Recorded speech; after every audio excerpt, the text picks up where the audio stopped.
Bienvenidos a Sorbos de Suspenso Podcast.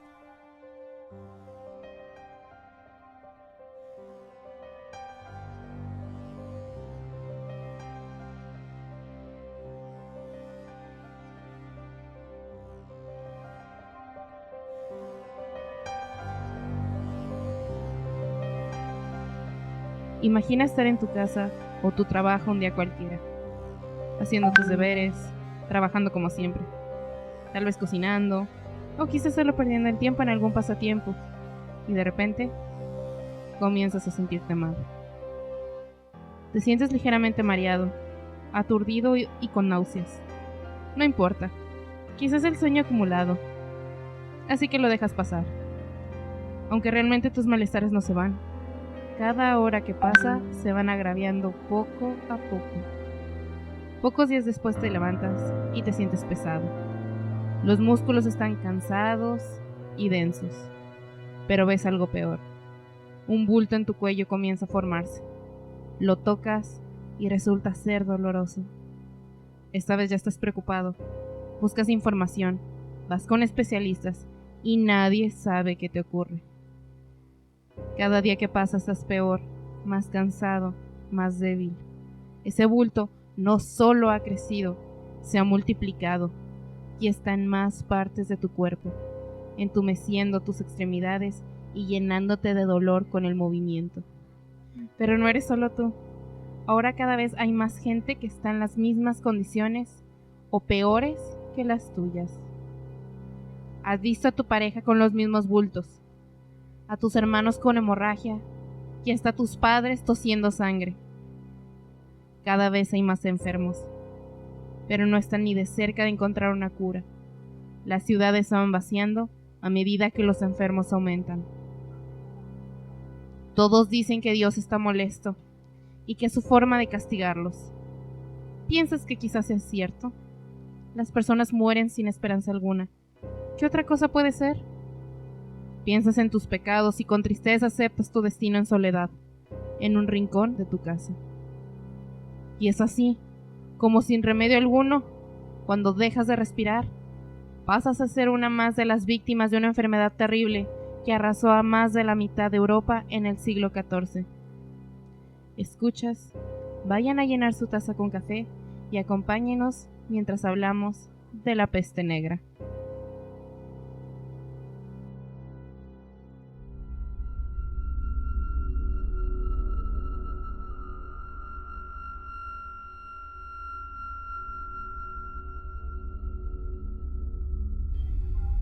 Bienvenidos a este nuevo episodio en Sorbos de Suspenso Podcast.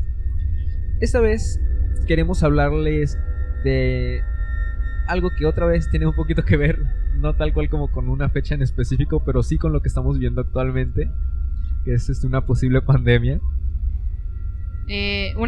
Posible, porque aún no se ha extendido. En México hasta hoy que estamos grabando, hoy 4 de febrero, no se ha confirmado ningún caso.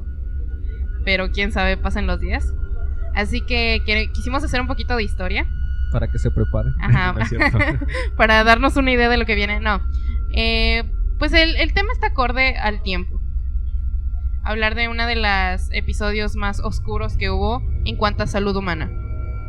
Y la historia en general es muy interesante. Todos conocemos el típico traje de los doctores, entre comillas, de la peste negra, pero muchos no sabemos por qué era o así. todo lo que hay detrás.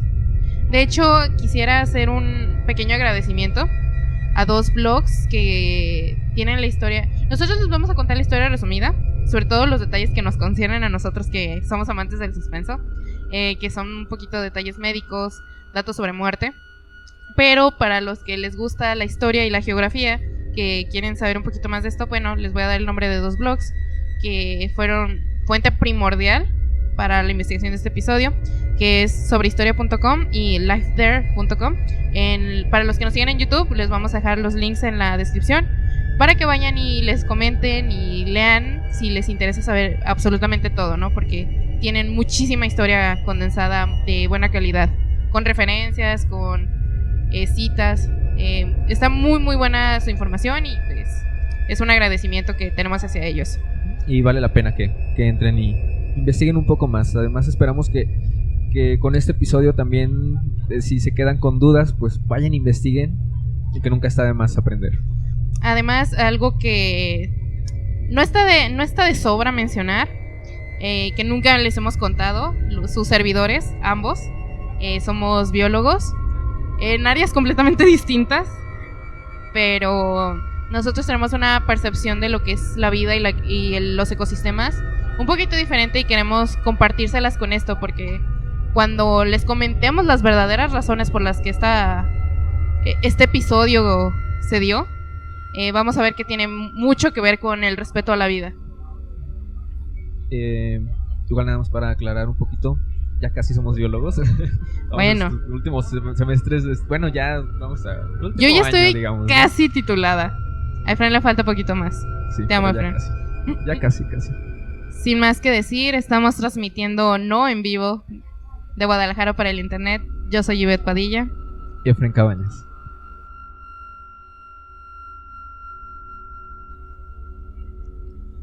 Durante los siglos anteriores, la raza humana se ha enfrentado a un sinnúmero de epidemias letales que han amenazado la existencia misma de éste. Hemos salido victoriosos de todas, hay que decir.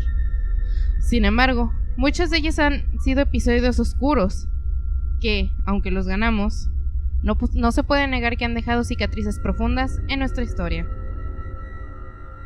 La peor de ellas, sin duda alguna, es y será siempre la peste bubónica o peste negra, una pandemia que arrasó con gran parte de Europa. De hecho, se calcula que aproximadamente el 70% de la población europea de aquel momento pereció ante esta terrible enfermedad. Pero empecemos por lo básico y respondamos, ¿qué es la peste bubónica? La temida peste es una enfermedad causada por una bacteria llamada Yersinia pestis. Existen además otros dos tipos causantes de pestes similares, pero nos concentraremos por ahora en esta especie, ya que fue la causante de la epidemia de esta época. Esta habita de forma habitual en las ratas callejeras de color negro y se transmite a través de las pulgas que las parasitan, brincando así de una rata a otra. Sin embargo, se cree que la pulga común o los piojos también son vectores de riesgo, ya que estos animales son casi exclusivos del ser humano. Esta enfermedad tiene 3 formas diferentes de expresarse en el humano. La primera y más común de todas es la que bautiza a esta epidemia.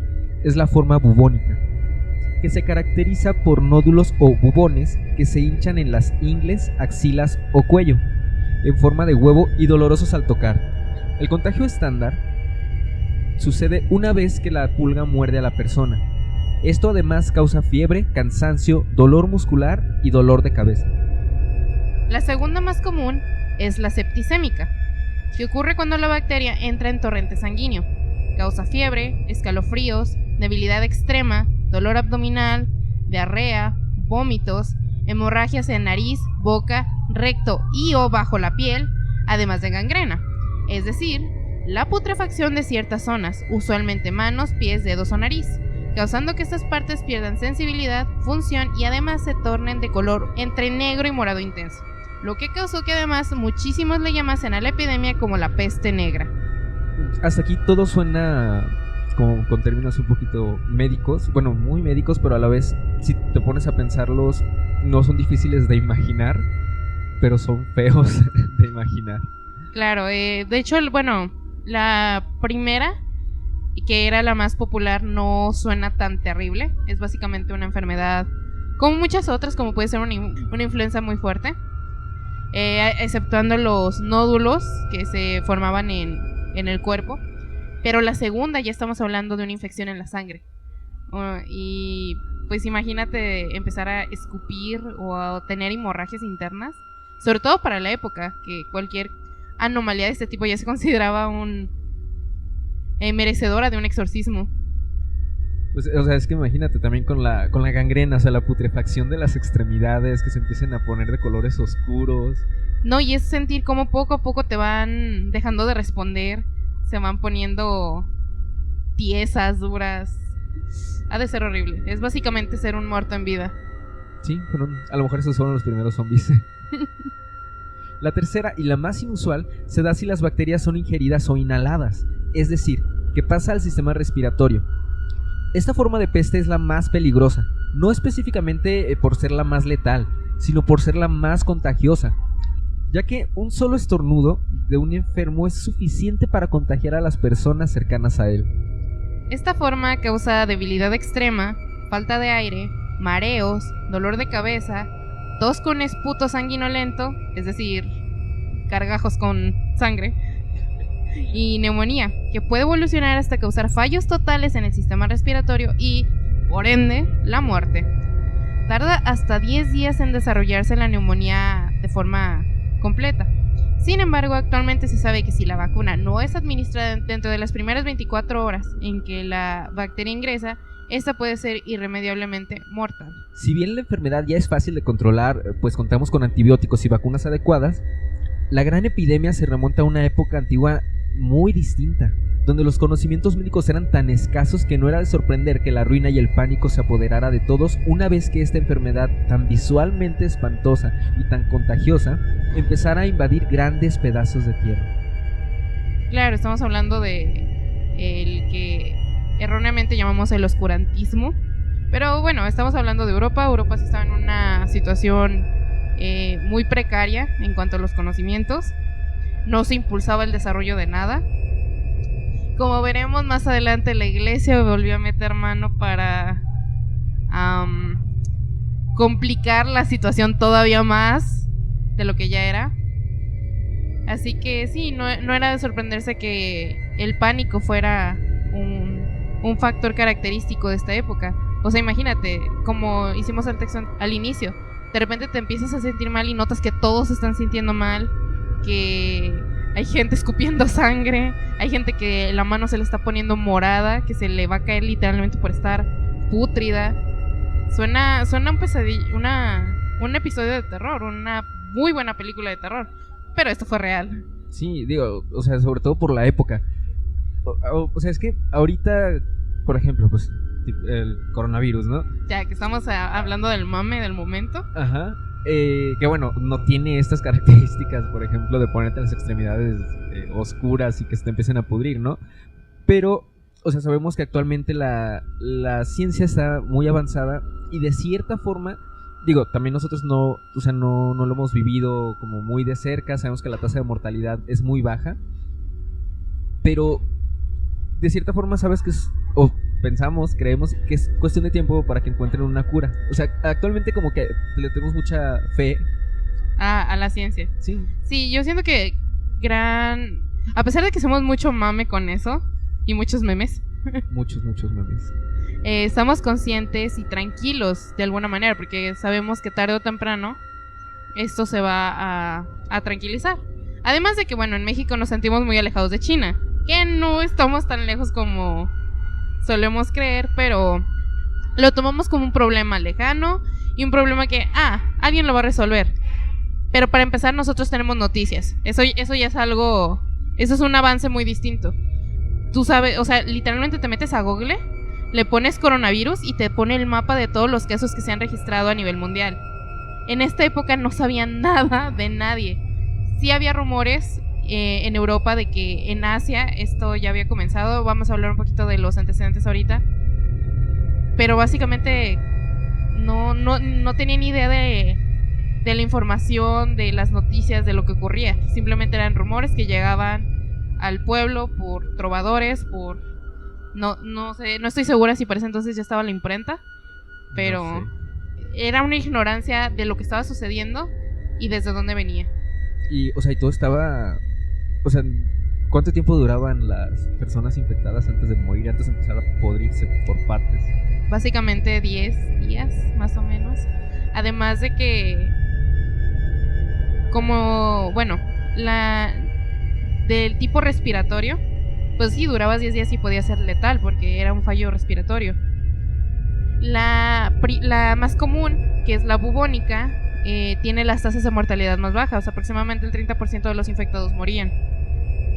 Me imagino que ese índice en aquella época era un poquito más elevado, pero pues imagínate, era de todos modos, era visualmente horrible, que era lo que íbamos. Es una enfermedad que Imagínate ver a alguien con una bola en forma de huevo, dolorosa, retorcerse en el suelo porque era... Al principio era una, pero luego le salía en cuello, le salía en ingles, le salían axilas. O sea, era algo muy feo de ver. Era como monstruo de Resident Evil o algo así, ¿no? Bueno, ¿y cómo fue que todo esto comenzó a ocurrir? Se sabe que la enfermedad es nativa de lo que es Mongolia y China. Hay un poquito de discusión sobre esto. Algunos afirman que es Mongolia, otros afirman que es China. Pero lo cierto es que son dos países que están muy cercanos. Inclusive algunos le echan la culpa a la India. Pero bueno, todo está geográficamente cerca, así que podemos decir que es originaria de Asia. A partir de aquí, donde empezaron los brotes, fue donde se empezó a extender hacia todos los países cercanos del Medio Oriente.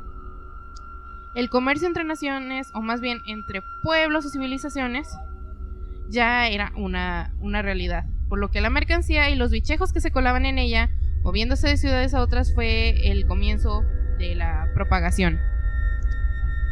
De hecho, la peste negra azotó mucho antes a Europa, hacia un milenio atrás, atacando a lo que ahora es la antigua Constantinopla, por lo que la enfermedad de alguna forma ya estaba latente. Sin embargo, estaba, por decirlo, dormida de cierta forma. Hasta que muchos años después, como mencionamos, el comercio dado en Asia y los primeros vestigios de cambio climático hicieron que ésta fuera resurgiendo poco a poco hasta que el episodio masivo ocurrió en el siglo XIV. Básicamente, desde entonces ya estaban los pequeños vistazos a lo que era el cambio climático. Se observó un aumento en las temperaturas, lo que hizo que las ratas proliferaran, lo que hizo que las pulgas proliferaran con ellas. Y bueno, de ahí empezó poquito a poquito el descontrol. Y con eso de que para aquella época ya se estaba normalizando, o ya estaba normalizado por completo el comercio marítimo, en donde te permite llegar a distancias muchísimo más lejanas, bueno, ya es otro factor de cómo se ve el contagio. Para 1346 comenzaban a llegar noticias a Europa sobre una terrible y exterminante epidemia que había surgido en China y que se había extendido por la India, Mesopotamia, Siria, Persia, Egipto y Asia Menor. Las noticias que llegaban eran de devastación, pueblos enteros despoblados.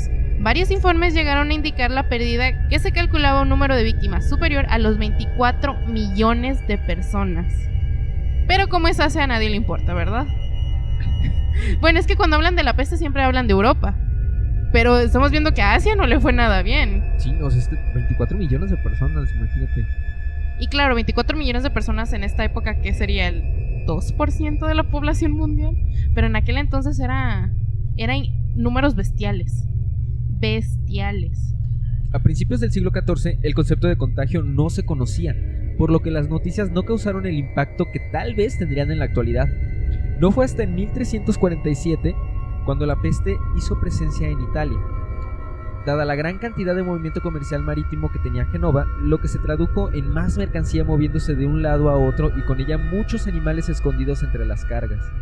Dato curioso, Génova es una ciudad italiana y no el reino de la princesa El día de la princesa de Amelia Miñonet, Termópolis Ronalde. Es que yo dije, ¿qué? Caray, eso que no es un país ficticio. Y no, es una ciudad de Italia, la otra es Genovia. Dato curioso por si no sabían como yo. Pero sí, como mencionamos, el comercio era el que propició el movimiento de esta plaga, podríamos llamar, de los lugares cálidos de Medio Oriente hacia Europa, que tiende a ser un poquito más frío. Pero pues la cantidad era inmensa. Sobre todo porque se sabe que en aquel entonces hubo un declive significativo en la población de gatos en Europa por la época, ya que de hecho se les consideraba animales groseros y nada serviciales al humano, dadas sus actitudes independientes, lo que no fue bien visto por el clero de aquel entonces, que seguía predicando que los animales eran creaciones de Dios, hechos para servir al hombre. Como los felinos no entraban en esta definición, se les comenzó a catalogar como animales demoníacos y a su vez se les empezó a dar caza. Básicamente fue un aumento en la cantidad de ratas que había, un aumento increíble. Y bueno, obviamente sus correspondientes pulgas a cada una de estas ratas. También pues hubo una disminución drástica en la población de su depredador natural, pues los gatos. Esta fue la fórmula para el desastre. Aquí pues nos podemos poner un poquito técnicos, pero bueno, vamos a explicarlo. En los ecosistemas se supone que deben tener algún tipo de equilibrio, por decirlo así. No es un equilibrio, digamos, súper... ¿cómo decirlo? ¿Tangible? Es dinámico, o sea, no es como muy exacto, digamos. Pero si tú te estás llevando al depredador natural, o sea, el que se encarga de mantener a raya a estos otros organismos, estos otros animales, si tú te lo llevas, obviamente van a proliferar. Obviamente va a haber una consecuencia. Uno de los errores del humano y de las figuras de poder es considerar a las especies, sea lo que sea un animal, sea una planta, sea un insecto, lo X, como que está ahí por nomás.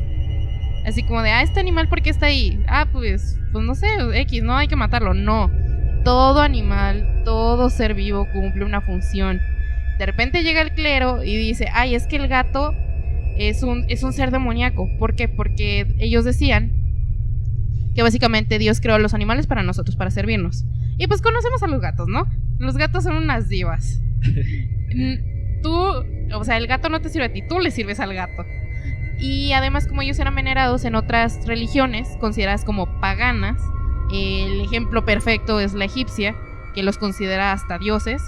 Pues claro, obviamente ellos dijeron, no, es que los gatos son demoníacos, porque no cumplen la función de Dios, y aparte son venerados por estos blasfemos paganos horribles. Entonces para ellos fue muy sencillo darles caza. Y lo peor de todo es que hay registros de que muchas veces se les cazaba quemándoles vivos, lo cual, imagínense la clase de muerte que es esa. O sea, es por demás cruel.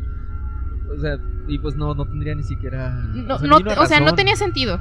No tenía sentido, era cruel. Pero el karma es poderoso. Aquí, bueno, lo malo es que... Pues que se gachaba a media Europa, pero... se le pasa un poquito la mano al karma. Pero sí, de verdad hay que ser más conscientes sobre eso. No hay animal que esté de sobra, no hay especie que esté ahí por nomás. Todas tienen una función y debemos de respetarlas. A menos de que sean introducidas, pero eso ya es otro tema. Sí, bueno, ya no nos vamos a poner tan técnicos. Con el paso de un muy corto periodo de tiempo, la enfermedad, que empezó a cobrar importancia en Italia, se extendió a Francia, al norte de África y con los meses al resto de Europa. Para la época, el hacinamiento, la predominancia de zonas rurales y profesiones insalubres, así como los pocos conocimientos médicos, dieron paso a que cada día hubieran más contagios en todo el continente. Asimismo, se desencadenaron problemas que empezaron a fraccionar a los mismos habitantes que buscaban a quién culpar. Siendo el apogeo del cristianismo en Europa, se creyó inmediatamente que esto era obra de Dios, quien les estaba castigando por los pecados cometidos por otros grupos religiosos. O sea, claro, por otros, no por los suyos. Tales como los musulmanes, mientras que otros culparon directamente a los judíos por envenenar el agua de los pozos. Tanto el gobierno como el clérigo se dieron cuenta de que la fe y la quema de brujas no estaba dando un resultado claro en la mejora de la situación. ¡Wow! ¡Qué sorpresa! No lo vi venir. Bueno, por lo menos se dieron cuenta. Por lo que comenzaron a establecer medidas lógicas para su control. O sea, primero fue, esto es castigo de Dios. Y de hecho, no voy a decir nombres, pero durante la investigación de esta historia que les trajimos, hay una página que asegura todavía que de hecho sí fue un castigo de Dios. Era una página religiosa que sí mencionaba un par de datos históricos y que mencionaba de hecho que la gente creía que era un castigo de Dios. Pero esa misma página, aún ahora, siglo XXI, siguen asegurando que tenía todas las características de una plaga, tipo las plagas de Moisés, que Diosito se enojó y que su manera de castigarnos era enviándonos una enfermedad incurable. Pero sí, precisamente cuando se dieron cuenta de que rezar no le quitaba la gangrena a las personas, pues buscaron otras alternativas. O sea, Satanás te mandaba gatitos y Dios te mandaba plagas, ¿no? No es por nada, pero la cabra me cae mejor. Bueno, mejoraron las condiciones de salubridad de los lugares pusieron a algunos en cuarentena, separaron a todos los enfermos e inclusive se comenzó la quema de los artículos personales de los muertos. Esto debido a que las ratas mayormente llegaban escondidas en cargamentos textiles, por lo que se relacionó a las telas con la enfermedad. Por lo que una vez que el paciente fallecía, sus ropas se incineraban para evitar la enfermedad. Y además se crearon los famosos grupos de doctores de muerte, que es la figura más icónica que hay de esta época. Yo quería ser doctor nada más, pero por eso. Yo quería ser doctor nada más por eso, porque ya luego vi que les cambiaron el uniforme y pues ya, ¿para qué? Ay, no, tú quieres tu máscara de pájaro, ¿verdad? Sí. Y tu capa negra. Pues resulta que esta singular profesión surgió como una medida del gobierno para tener a personas dedicadas a controlar la plaga. Se contrataban individuos que no necesariamente tenían un conocimiento previo en nada y se les proveía de un uniforme que consistía en una serie de prendas grandes y oscuras, una larga capucha negra, un sombrero y una máscara. Y si bien este uniforme tuvo muchos cambios y variantes, al final la más popular y la más icónica fue aquella que simulaba el pico de un ave, relleno por dentro con paja, por lo que se creaba una especie de filtro muy rutinario, que se creía podía impedir el ingreso de la enfermedad al ser humano, que de hecho no estaba del todo mal, ya que de hecho, la que era septicémica y la que era bubónica no se transmitían del enfermo a otras personas, ni siquiera de los cadáveres. Los cadáveres no eran un foco de infección, pero la respiratoria sí. Y además, pues sabemos que se transmitía por pulgas. Y, o sea, obviamente la pulga tenía que saltar de la rata, o si fuera la pulga común o el piojo, pues tenía que picarte. Y estos trajes estaban de hecho muy cubiertos. Evitaban de una manera, tal vez le salió de chiripa, como el burro que tocó la flauta, como diría mi madre. Pero nunca, es un dicho clásico, Frank. Pero sí, básicamente funcionó. Era efectivo. De chiripazo, pero le salió algo bueno. Pues sí, la verdad es que pues al final una parte de la población sobrevivió, ¿no? Entonces o sea, tienen un gran mérito, o sea, eran 1300.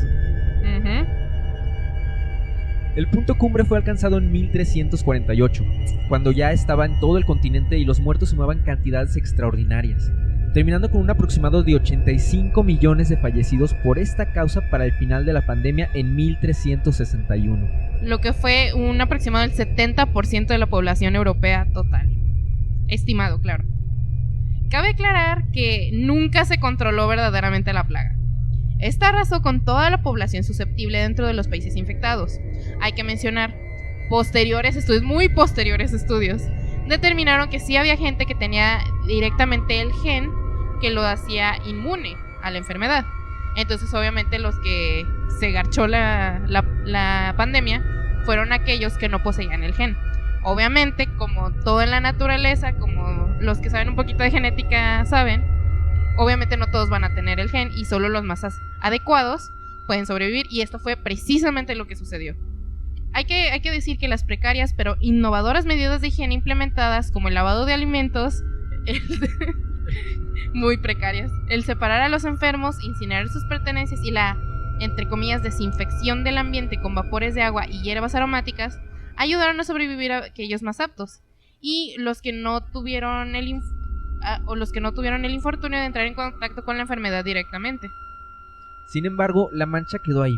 La densidad poblacional cayó por los suelos y ciudades enteras quedaron vacías, y la mente de los europeos quedó traumada por el evento. Y si bien esta no fue la última epidemia causada por la peste, ninguna ha tenido la gravedad que aquella dada en 1348. Aunque no todo fue tragedia, el descenso en la población y por ende en la mano de obra trajo consigo la necesidad de implementar mejoras en los campos agrícolas e industriales. Asimismo, la mejora de muchas medidas higiénicas y la preocupación de prepararse para la siguiente ola de alguna enfermedad impulsó el desarrollo de la medicina y la botánica, e inclusive algunos aseguran que este episodio fue el que dio pie al inicio del Renacimiento europeo. No todo es malo. Creo que... No, o sea, imagínense la paranoia, el miedo que tenían. Obviamente, una vez que se controló solito, porque de hecho así las enfermedades se controlan solitas. Obviamente no queremos las pérdidas humanas, Pero pues sí, ese es el ciclo que deben de tener las pandemias, las enfermedades. Eliminar a los no aptos y dejar a los más adecuados. O sea, selección natural, básicamente. Sí, aunque bueno, aquí también, o sea, parte importante que impulsó de cierta forma esta pandemia, pues fue algunas acciones como el hecho de exterminar a los gatos, entre otras. No sé si ellos se dieron cuenta. Me imagino que sí, no, porque no era algo muy difícil de deducir. Las ratas invadieron Europa, era caminar y... Como ahorita ves perros, haz de cuenta en aquel entonces ratas negras grandotas con pulgas. O sea, y sabemos que pues Europa tiene una historia de que no son muy higiénicos. Bueno, ellos han tenido que enfrentarse a situaciones muy precarias. Pero, o sea, de repente ver tantas ratas, darse cuenta que el que se come las ratas no está. Yo siento que alguien, cuando menos una persona sí hizo clic. Y sí, como que llegó a esa conclusión. Pero era brujo y lo llevaron a la hoguera. Pues sí, pero en aquel entonces pues ya no quedaba nadie. Así que, bueno, quedaban muy pocas personas. Y bueno, pues actualmente se conocen las causas, se tiene una vacuna y de contraer la enfermedad es posible acceder a múltiples tratamientos para controlarla. Sin embargo, las enfermedades no descansan y no dejan de aparecer continuamente. Sabemos que solo es cuestión de tiempo para que otra plaga aparezca y amenace nuestra existencia. Y, si bien es cierto que actualmente estamos bajo el cobijo de la ciencia y la tecnología, el mundo es un lugar lleno de misterios y la siguiente gran pandemia puede ser uno de ellos. De hecho, también platicábamos el otro día que hay una serie en Netflix que se llama Bewards, donde pues trata básicamente de vampiros, ¿no? Pero al inicio hay un doctor que está dando una conferencia que precisamente habla que debido al cambio climático, que los polos se están derritiendo, hay algunos virus y bacterias que están ahí, que pueden llegar a provocar enfermedades muy peligrosas o mortales incluso, y que no conocemos y que se están descongelando junto con los polos. Y bueno, eso puede ser otra causa para una nueva enfermedad o una nueva pandemia. Lo cual no es loco para nada. Recordemos, bueno, como una última reflexión yo quiero decir, el mundo es un ecosistema gigante y todos los ecosistemas necesitan estar en equilibrio. Si algo llega y los desequilibra, solito se va a deshacer de eso que le está haciendo daño y se va a volver a equilibrar. Y en este ecosistema gigante, el desequilibrio somos nosotros. Así que solo es cuestión de tiempo para que el mundo, solito, se acomode otra vez, sin nosotros.